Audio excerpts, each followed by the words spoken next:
"Hey, Bradley," I called out, breaking the comfortable silence. The game on the TV was just white noise to me now, and I found myself absently spinning my beer bottle in my hand. "I think I'm going to swing by my parents' place, surprise them. Haven't seen them in a bit." Bradley glanced over at me from his recliner, his face set in that familiar half-smirk. "Still can't stay away, huh? Mama's boy to the end." I rolled my eyes and laughed, tossing a half-empty bag of chips at him. He ducked easily and chuckled. "Come on, it's not like that," I said. "Just been a while since I saw them. Thought it might be nice to drop by." Right, Bradley said, stretching his legs out and yawning. "What about Kathy? She cool with you ditching the day?" "Yes, she's fine," I replied, though even as I said it, I could feel a twinge of discomfort. "She went out with her friends earlier, said they were going shopping or something." Bradley raised an eyebrow, sensing my hesitation. "Everything good with you too?" I hesitated, then shrugged. "Yeah, I guess. I don't know. Lately things feel a little off, you know? We haven't been connecting like we used to. Maybe it's nothing." Bradley's face softened for a moment, the usual teasing gone. "You sure? If something's bugging you, man, you should talk to her. Better to nip that stuff in the bud before it gets worse." I nodded, but my mind was already elsewhere. Kathy hadn't said anything was wrong. She'd been acting normal, but now that I thought about it, maybe a little too normal. The kind of normal that felt forced, like someone going through the motions. Still, I didn't want to overthink it. "Yeah, I will," I said, pushing myself off the couch. "I'm probably just being paranoid. Anyway, I'm going to head out. I'll catch up with you later this week." Bradley gave me a nod as he stretched again, reaching for the remote. "All right, man. Say hi to your folks for me." I grabbed my jacket, feeling that familiar unease creep in again. I shook it off and headed out the door, giving Bradley a quick wave. As I walked to my car, I glanced at my phone, no new messages from Kathy. Sliding into the driver's seat, I started the engine, the soft hum filling the silence. The streets were quiet, the late afternoon sun hanging low in the sky, casting long shadows across the road. As I drove, the strange feeling in my gut only grew stronger. It wasn't like I hadn't been to my parents' place unannounced before. My mom always loved surprise visits, fussing over me like I was still her little boy. Dad would pretend to grumble about it, but would inevitably offer me a beer before the end of the evening. It was comforting, familiar, but today felt different. I glanced at the empty passenger seat, my thoughts drifting to Kathy.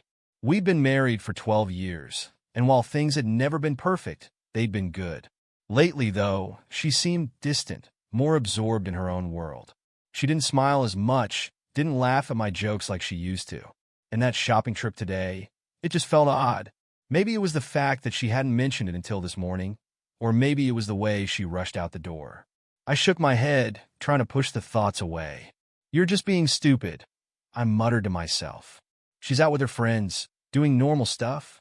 Stop overthinking it." The drive was short, but my mind kept racing. As I pulled into my parents' driveway, I couldn't shake the growing unease.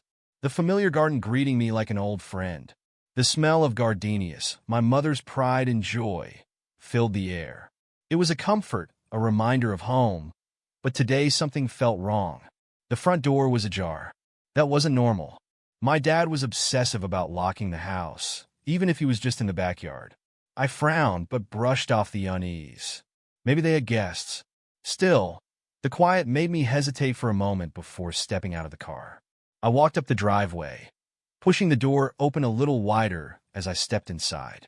The familiar creak of the wooden floor greeted me as I entered the hallway. "Mom? Dad?"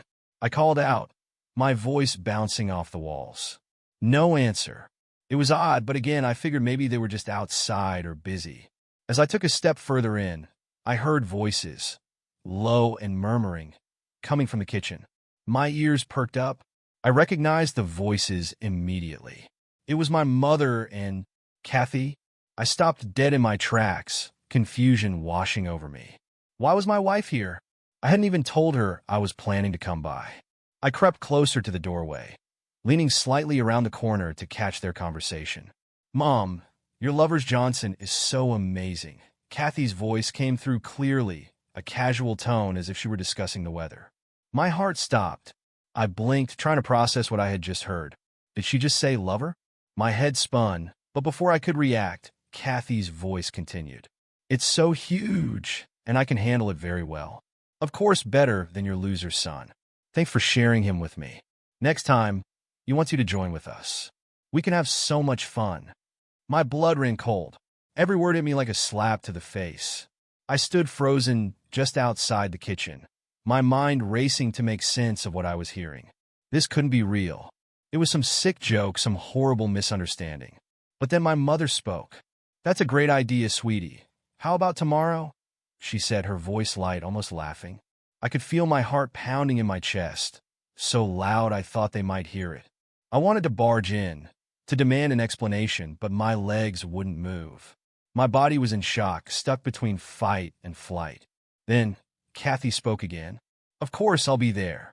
We should plan something special for tomorrow. Tomorrow. They were already planning their next encounter. My stomach churned, nausea rising in my throat as the weight of their betrayal crashed over me. My wife, my mother, and some man I didn't even know about, all conspiring behind my back. The woman I had loved and trusted, the woman who had raised me, laughing about it together. I took a step back, the floor creaking under my weight. Panic surged through me, and I held my breath, hoping they hadn't heard. I didn't know what I'd do if they came out and saw me standing there, hearing everything. But the voices in the kitchen continued, oblivious to my presence. I needed to leave. Carefully, I retraced my steps, moving as silently as possible. My heart raced, my mind screaming at me to run, to get out of there before I broke down.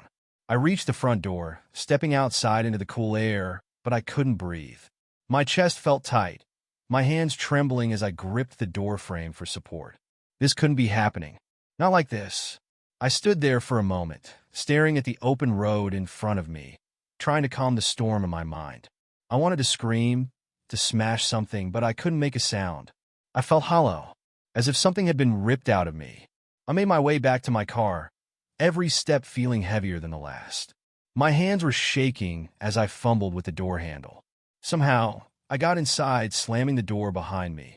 I sat there for a few minutes, gripping the steering wheel so hard my knuckles turned white. I tried to breathe, tried to think rationally, but there was nothing rational about this. Everything I had known, everything I had trusted, was a lie. My mother, the woman who had cared for me my whole life, was laughing about sleeping with some man and sharing him with my wife. My wife, the woman I thought loved me, had just confirmed she thought of me as nothing more than a loser. A broken laugh escaped my throat, though it sounded more like a sob. How had I been so blind? How had I not seen the signs? The late nights, the girls' trips, the way Kathy had grown distant over the last year. And my mother, she had always been controlling, but this was on another level. I started the car, the engine roaring to life, but I didn't drive. I couldn't. Where would I even go? My hands trembled on the wheel as I stared out the windshield, my mind racing through the events of the last few minutes. My life had been shattered in a matter of seconds. I thought about confronting them, about storming back into the house and demanding an explanation. But what would that accomplish?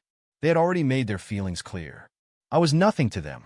A part of me wanted to scream, to throw the car into gear and drive straight through the front door, but instead I just sat there. I let the numbness wash over me. There was no point in confronting them. Nothing I could say would change what I had just heard. Without thinking, I shifted the car into reverse, backing out of the driveway slowly. My hands were still shaking, but I forced myself to focus on the road. I couldn't stay here. I couldn't face them. Not now. Not ever. As I pulled away from the house, my entire world in pieces, I realized there was no going back. My life as I knew it was over. Kathy informed she is going for a friend's place tonight. That night, I didn't sleep. The clock on the wall seemed to mock me as its hands ticked forward, minute after minute, hour after hour. I couldn't bring myself to move from the spot I'd sunk into on the couch, staring blankly at the wedding photos on the mantel. Kathy and I, smiling, happy. At least I thought we were. Now those smiles felt like a cruel joke, another lie I had believed. The house was eerily quiet. only the occasional creak of the floorboards under my weight breaking the silence. My mind was racing, going over the conversation I'd overheard at my parents' house, trying to find some explanation, some way it could be a misunderstanding. But there was none. The words had been too clear, too brutal. Around midnight, I made a decision. I couldn't stay here. Not in this house, not in this life. I stood up slowly, like a man dragging himself from a grave, and headed to the bedroom. My hands were numb as I grabbed a suitcase from the closet and began packing. Jeans, shirts, underwear, nothing special, just the basics. My fingers brushed against the edge of my wedding ring as I zipped up the bag. I hesitated, then pulled the ring off. It felt like it burned my skin as I placed it gently on the kitchen counter, its metallic gleam catching the soft light from the window. I stared at it for a long moment before turning away, as if that little piece of metal had become toxic. I left without a note. No goodbye, no explanation. I couldn't face them, Kathy, my mother, or even myself. There were no words left to say. I stepped out into the cold night, the suitcase clutched tightly in my hand, and walked away from everything I knew. The door closed behind me with a soft click, sealing away the life I had once known. I drove without a destination in mind. The city streets were quiet, barely anyone out at this hour. The lights from the buildings blurred together as I sped through the roads, heading nowhere. My phone buzzed once, but I didn't check it. I already knew it was Kathy, or maybe my mother. Either way, I wasn't ready to hear their voices. By the time the sun started creeping over the horizon, I had made up my mind. I wouldn't go back. I wouldn't even try to salvage what was left of my life. There was nothing left to save. I pulled over at a gas station, found a map inside, and picked a city at random. A new start, somewhere far away. The next few days passed in a blur. I quit my job over the phone, citing personal reasons. No one really questioned it. I canceled the lease on the house, forwarded my mail to a P.O. box I set up in the new city, and changed my phone number. I didn't leave any traces behind, nothing for anyone to follow. For 3 years, I built a new life. It wasn't glamorous, but it was mine. I found a small apartment, got a new job doing warehouse work. Something mindless that kept me busy but didn't demand too much from me emotionally. The people I met were kind, but I kept them at arm's length. I wasn't ready to let anyone in again. I told myself I was moving on, that I had left the past behind. For a while it worked. The pain dulled, becoming something more like a distant memory, a scar I could ignore most days. I kept my head down, focused on work, and avoided any reminders of the life I had left behind. Then one day, 3 years later, everything unraveled again. It was a normal Tuesday, or as normal as any day had become for me. I'd just gotten home from a shift at the warehouse, my body sore from the heavy lifting, when I heard a knock on the door that echoed through my empty apartment, pulling me out of my thoughts. I wasn't expecting anyone, especially not at this hour. I hesitated before opening the door, unsure of who would be standing on the other side. But when I did, I found myself staring into a pair of hollow eyes I hadn't seen in 3 years. It was Kathy. She looked like a ghost, barely recognizable. Her once vibrant blonde hair was gone, replaced by a shiny bald scalp that reflected the dim hallway light. Her skin was pale, almost gray, stretched tightly over her fragile frame. Her teeth, her perfect white smile, had been replaced by a toothless, sagging mouth that struggled to form words. "Jeremy," she whispered, her voice hoarse and weak, as if every syllable took tremendous effort. "I need to talk to you." For a moment, I just stood there, frozen. Every instinct told me to slam the door in her face, to send her away without a second thought. She had no right to show up here after everything that had happened, after everything she had done. But something about her hollow cheeks, her sunken eyes, stopped me. Curiosity, perhaps, or maybe it was pity. I wasn't sure. Against my better judgment, I stepped aside and let her in. Kathy shuffled inside, her feet dragging as if every step was a battle. She looked around the small apartment, the sterile space that had become my home over the past few years, and collapsed onto the couch like a rag doll. Her frail body sunk into the cushions, her breathing shallow, labored. "I have cancer," she said bluntly, without even looking at me. Her voice was flat, emotionless, as if the words had lost all meaning to her. I don't have long. I stayed silent, my arms crossed over my chest, watching her. I wanted to feel something, anger, disgust, maybe even sympathy, but instead I felt nothing. The betrayal she had dealt me had hollowed me out, left me numb. Kathy glanced up at me, her sunken eyes pleading for something I wasn't ready to give. "There's so much you don't know about what happened after you left," she said, her voice trembling slightly now. "I know I don't deserve your sympathy, Jeremy. I know I've lost any right to ask you for anything. But before I die, I need to tell you the truth." I clenched my jaw, refusing to let her words affect me. "The truth? You want to talk about the truth now?" I shook my head, the bitterness I'd buried for so long beginning to rise. "You lied to me for years, Kathy. I heard everything. I know what you did." She winced at the harshness in my voice, but she didn't back down. "You don't know everything," she said, her voice cracking. "It wasn't just an affair, Jeremy. It wasn't what you think. I didn't say anything. I wasn't sure I wanted to hear more, but something in her eyes made me stay. There was a desperation there, something raw and real. I could tell this wasn't just another lie. She was here to confess." Kathy took a shaky breath, her hands trembling in her lap. "Your mom and her lover. They did things to me, Jeremy. They used me. They manipulated me. I was too blind, too stupid to see it, but they took advantage of me from the start." My chest tightened as I heard those words. "What are you talking about?" I asked, my voice low, struggling to contain the anger bubbling beneath the surface. Tears welled up in Kathy's eyes, spilling down her pale cheeks as she continued. "After you left, everything got worse. Your mom's lover. He turned on me. He abused me, Jeremy. Physically, emotionally, in every way possible. They controlled every aspect of my life. When I tried to leave, they threatened me, blackmailed me with everything I had done. The walls of my apartment seemed to close in around me as the weight of Kathy's words sank in. My mother had been lying to me for my entire life. The man she had shared her bed with wasn't just some lover, but my biological father. My heart pounded in my chest, my pulse quickening as the full scope of the betrayal hit me like a tidal wave. Everything I thought I knew about my family had been a lie. I stared at Kathy, still sitting on my couch, her frail body trembling from the weight of her confession. She wiped her tear-streaked face, her hands shaking as she struggled to find the right words. "They manipulated both of us, Jeremy," she said, her voice hoarse, barely above a whisper. "I was blind to it for so long, but it's true. Your whole life, everything has been a lie." I shook my head, unable to process what she was saying. My mother, the woman who had raised me, who had been there for me in every moment of my life. She had orchestrated all of this? She had betrayed me, not just with Kathy, but for my entire existence? "No," I muttered, more to myself than to Kathy.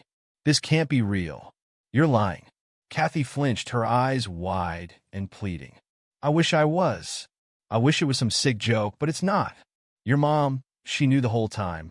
He's your real father, Jeremy." I stumbled back, feeling the ground shift beneath my feet. I had to sit down, but the couch felt too close to her, so I dropped into the armchair on the opposite side of the room. I could still hear Kathy's breathing, shallow and uneven, but my own thoughts drowned out any noise she made. "How? How did you find out?" I asked, my voice hollow.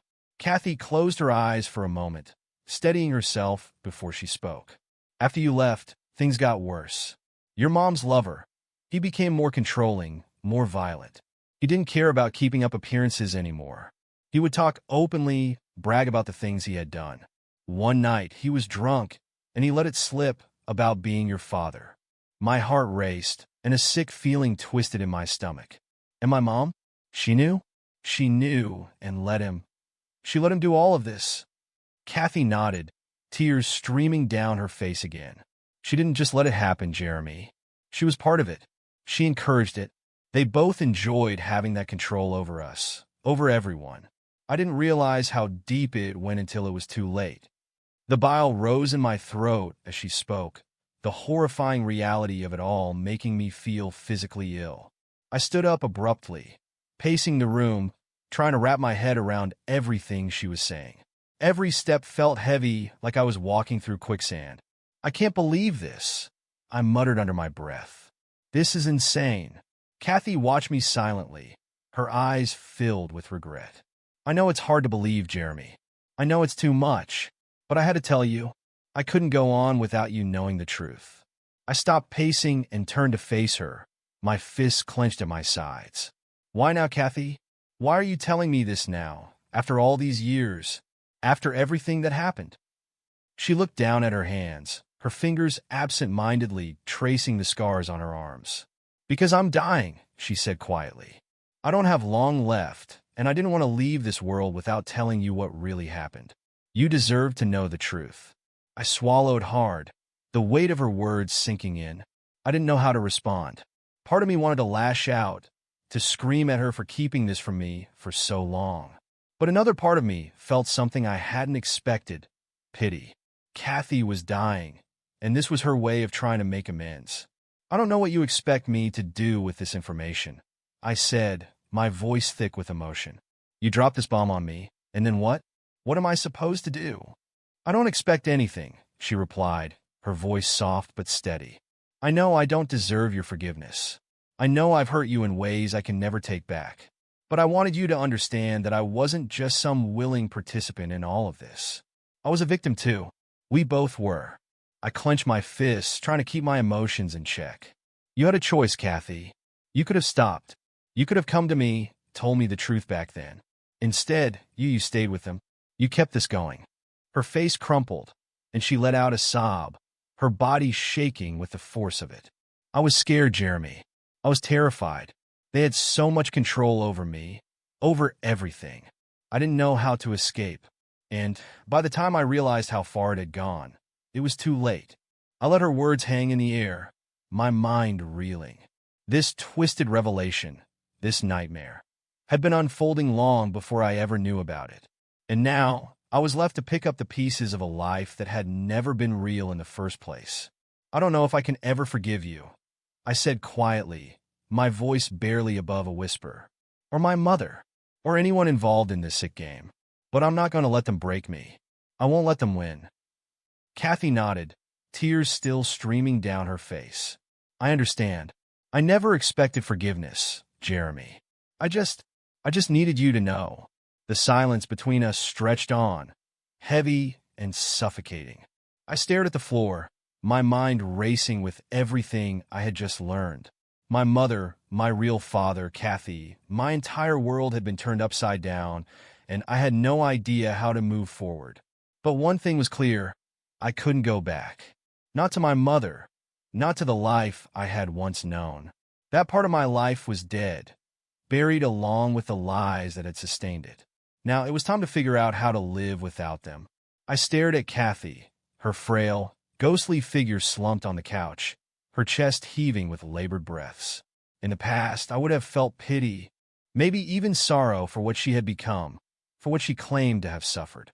But now, after everything I had heard, after every lie, every betrayal, I felt nothing. The woman sitting in front of me was a stranger, a person I no longer recognized or cared for.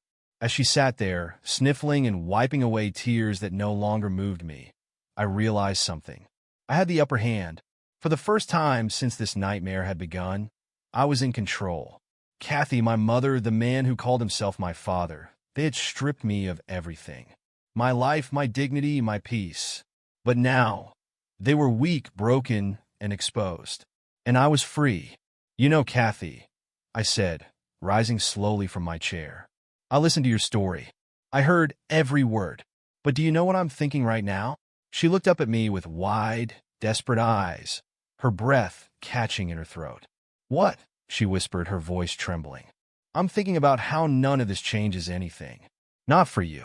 Not for me. I walked closer to her, each step measured calm. My words were cold, deliberate. You made your choices. You were complicit in all of this, no matter how much you want to paint yourself as the victim now. Kathy flinched, her body shrinking further into the couch as if she could make herself disappear. Jeremy, please. I was scared. I didn't know how to get out. Spare me the excuses. I interrupted, my voice harsh. You stayed. You chose them over me. And now, you want forgiveness? After everything? Her lip trembled, but she couldn't respond. There was nothing left for her to say. She knew the truth just as well as I did. She didn't deserve forgiveness. Not from me. Not from anyone. I lost everything because of you. I continued, pacing the small room, feeling the heat of my anger rise. Because of my mother, her lover, and you. I left my life behind. I lost my father, the man who raised me, the only man I thought I could trust. And you think showing up here, looking like death itself, is enough to wipe the slate clean? Tears streamed down her face, but they didn't affect me. Not anymore. I'm sorry, Jeremy, she choked out. I am. I know I can never make up for it, but I had to tell you. I had to make things right before it's too late. I stopped pacing and stood directly in front of her, towering over her fragile form. Too late, I scoffed. Kathy, it was too late the moment you decided to betray me. It was too late the moment you crawled into bed with that man. You were never going to make things right. This, I gestured to her pathetic state, this doesn't absolve you. It just makes you pitiful. Her body shook with sobs, her head hanging low. I don't expect you to forgive me, she whispered, her voice cracking. I just wanted you to know. I'm sorry. I tilted my head, studying her. Sorry doesn't change anything, Kathy. Sorry won't give me back the life I lost. It won't erase the pain, the betrayal, the disgust I feel when I think about what you did. She lifted her head, meeting my eyes with a mixture of desperation and despair. I know that. But I'm dying, Jeremy. I don't have much time left. Please, if nothing else, just let me die knowing I told you the truth. A cruel smile tugged at the corner of my lips. You think you get to decide how this ends? Her face paled even more, if that was possible, her eyes widening in fear. What do you mean? I leaned in close, my voice dropping to a low, dangerous whisper. You think I'm going to let you die with a clear conscience? That I'll just forgive you, let you walk out of here like some tragic figure who's paid the price? She blinked, her breath coming in short, sharp gasps. Jeremy, No, I said, cutting her off. I won't forgive you. In fact, I hope you suffer, Kathy. I hope you feel every ounce of pain that I've felt. You deserve that much. She gasped, her hands trembling as they clutched the edge of the couch. Jeremy, please don't do this. Do what? I asked, straightening up, my voice icy. I'm not going to do anything, Kathy. Your fate is sealed. You'll die soon enough, and when you do, I hope the weight of what you've done drags you down into whatever hell awaits you. Kathy's face crumpled as sobs racked her body, but I didn't care. I was done with her tears, her excuses, her pathetic attempts to gain my sympathy. I walked to the door, opened it wide, and turned to face her one last time. Goodbye, Kathy. Her eyes widened in disbelief, her mouth opening to say something, but no words came out. And don't worry, I added, my voice dripping with venom. Your death won't be the end of this. They'll pay too. My mother, her lover. They'll all get what's coming to them. With that, I stepped aside, gesturing toward the open door. Get out. Kathy hesitated, staring at me with a mixture of fear and sadness. But after a moment, she stood on shaky legs and shuffled toward the door, her head hung low. As she passed me, I caught a glimpse of the broken woman she had become, a shell of the person I once knew. But I felt nothing. As she crossed the threshold, I slammed the door behind her, the sound reverberating through the empty apartment. For a moment, I stood there, breathing heavily, the adrenaline still coursing through my veins. I had waited years for this moment, for the chance to take back control, and now I had it. They thought they had broken me, but they were wrong. This wasn't the end. It was only the beginning. The nuclear fallout was just starting. The day after Kathy left my apartment for good, I wasted no time. I sat down with the stack of papers and files I had gathered over the past few weeks. Everything Kathy had told me running through my mind. The betrayal, the lies, the years of manipulation, it all boiled down to one thing: revenge. Cold, calculated revenge. I called a lawyer. Not just any lawyer, but a ruthless one, someone who knew how to exploit every weakness. The kind of lawyer who could turn a case inside out and make sure that no stone was left unturned. This wasn't about money. It was about making them pay in every possible way. I was done being a victim. "Jeremy, we have a solid case here," my lawyer, Karen, said, glancing up from the mountain of evidence I had provided.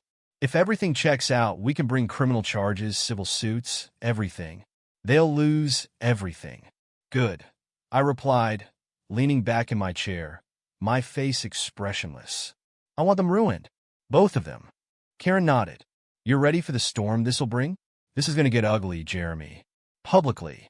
I stared out the window, the skyline of the city feeling distant, as if it belonged to someone else. They started this war. I'm just finishing it. We began the legal proceedings the next day. The lawsuit was thorough, precise. I didn't hold back on the accusations: financial fraud, manipulation, coercion, emotional abuse. Everything Kathy had confessed to me was in there, along with the damning evidence of their affair, the money they had siphoned from my family, and the web of lies they had spun. My mother and her lover had lived too long in the shadows. It was time to drag them into the light. Within weeks, the media had caught wind of the case. Headlines splashed across newspapers and websites, describing the scandal in lurid detail. "Prominent family torn apart by dark secrets," one headline read. Another blared, "Lover's betrayal leads to courtroom battle." I watched from a distance, far removed from the chaos, as the world tore apart the lives of the people who had destroyed mine. I found a twisted satisfaction in the way the story unfolded. Reporters hounded my mother and her lover wherever they went. Their faces were splashed across TV screens, social media, everywhere. My mother, once the pride of our small town, was now a pariah, her name synonymous with disgrace. Her lover, a man who had always been careful to stay in the shadows, was dragged into the spotlight as a predator, exposed for all to see. His business collapsed, his reputation shattered beyond repair. The court hearings were brutal. I didn't attend most of them. My lawyer handled that, but I kept close tabs on every word, every motion filed. I didn't need to see their faces. I knew the damage was done. One morning, as I sat in a cafe reading the latest article on the case, my phone buzzed. It was Karen. "It's over," she said. "We won." I set the cup of coffee down slowly, letting her words sink in. "What happens now? They'll lose everything. Your mother is facing prison time for fraud and conspiracy. Her lover, well, he's in even deeper trouble. Multiple charges. He won't see the outside of a cell for a long time." "Good," I said, a cold satisfaction curling through my veins. "Make sure they know it's just the beginning." Karen paused, her tone softening. "Are you sure you want to keep going after this? You've won, Jeremy. You've destroyed them." I stared out the window, the world bustling on the other side of the glass.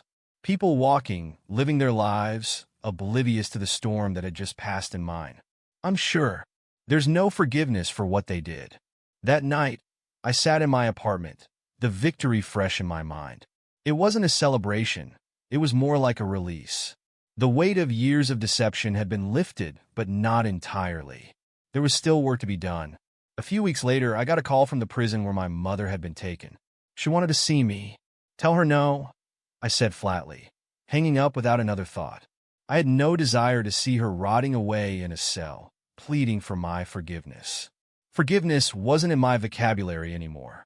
I had been kind once, understanding even, but they had killed that part of me.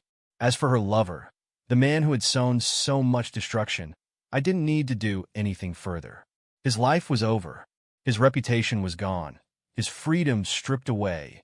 And I knew he would spend his remaining years looking over his shoulder, waiting for the inevitable consequence of the life he had led. Kathy never contacted me again after that day. I heard from mutual acquaintances that she was fading, her illness progressing rapidly. She had made her bed, and now she was lying in it. I didn't wish her ill. I simply didn't wish her anything at all. She had become a ghost of my past, just like my mother, just like her lover. In the end, I was the one who walked away free. I built a new life, far removed from the wreckage they had tried to drag me into. I didn't need forgiveness, and I didn't need closure. Their suffering, their downfall, that was enough. A few months after the dust had settled, I stood in the quiet of my new home, far from the city, far from everything. The air was clean, the skies clear. The chaos was behind me, and for the first time in years, I felt something close to peace. I didn't look back. I didn't need to. They had their lives to contend with, their guilt, their shame, their broken bodies and broken souls. But me? I had something they could never take away again. Freedom. And that was enough.